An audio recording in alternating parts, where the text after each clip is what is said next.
కులంపై CM Revanth చర్చకు రావాలని సవాల్ చేశారు కేంద్ర మంత్రి బండి సంజయ్. బీసీలో ముస్లింలను కలిపితే కేంద్రం ఆమోదించే ప్రసక్తే లేదు అన్నారు. మతపరమైన రిజర్వేషన్లకు తాము వ్యతిరేకమన్నారు.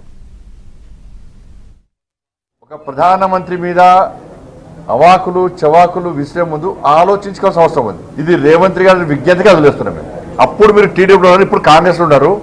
ఇప్పుడు మీరు కాంగ్రెస్ లో ఉన్నారు. ఆ కాంగ్రెస్ పార్టీ ప్రభుత్వమే మోడీ గారి యొక్క కులాన్ని బీసీ జాబితాలో చేర్చింది మీ ప్రభుత్వమే.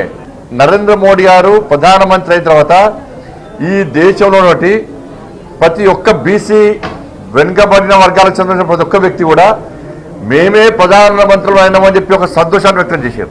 అన్ని బీసీ సంఘాలు సంతోషాన్ని వ్యక్తం చేసినాయి. కేసీఆర్ గారు సమగ్ర సర్వే చేసినప్పుడు మాత్రం 51% వచ్చింది.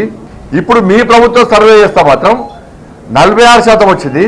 ఆ 46% బీసీ జనాభా రేషియో ప్రకారం ఎంతమంది మంత్రులు ఉండాలి, మీ ప్రభుత్వంలో ఎంతమంది బీసీ మంత్రులు ఉన్నారో చెప్పండి. మరి ఇది బీసీలను గౌరవించట, బీసీలను అవమానపరచట ముఖ్యమంత్రి రేవంత్ రెడ్డి గారు చెప్పాలి. ఈ చర్చ జరగాలంటే 10 జనపదుల నుంచి చర్చ జరగాలి. రేవంత్ రెడ్డి గారు స్పష్టం చేయాలి. మీ ఆది నాయకుడు రాహుల్ గాంధీ గారు ఏ కులానికి సంబంధించిన వ్యక్తి, ఏ మతానికి సంబంధించిన వ్యక్తి, ఏ దేశానికి సంబంధించిన వ్యక్తి, ఆయన బీసీయా, ఎస్సీయా, ఎస్టీయా, ఫార్వర్డ్ క్యాస్టా స్పష్టం చేయండి. మీరు వాళ్ళ నాన్న ఫిరోజ్ ఖాన్ గాంధీ వాళ్ళ తాత, రాహుల్ గాంధీ గారి తాత ఫిరోజ్ ఖాన్ గాంధీ, వాళ్ళ అమ్మ ఆయన ముస్లిం, వాళ్ళ అమ్మ సోనియా గాంధీ క్రైస్తవురాలు, దాంతోపాటు ఇటలీ దేశస్తురాలు. మరి రాహుల్ గాంధీ మీద చర్చ జరగాలి.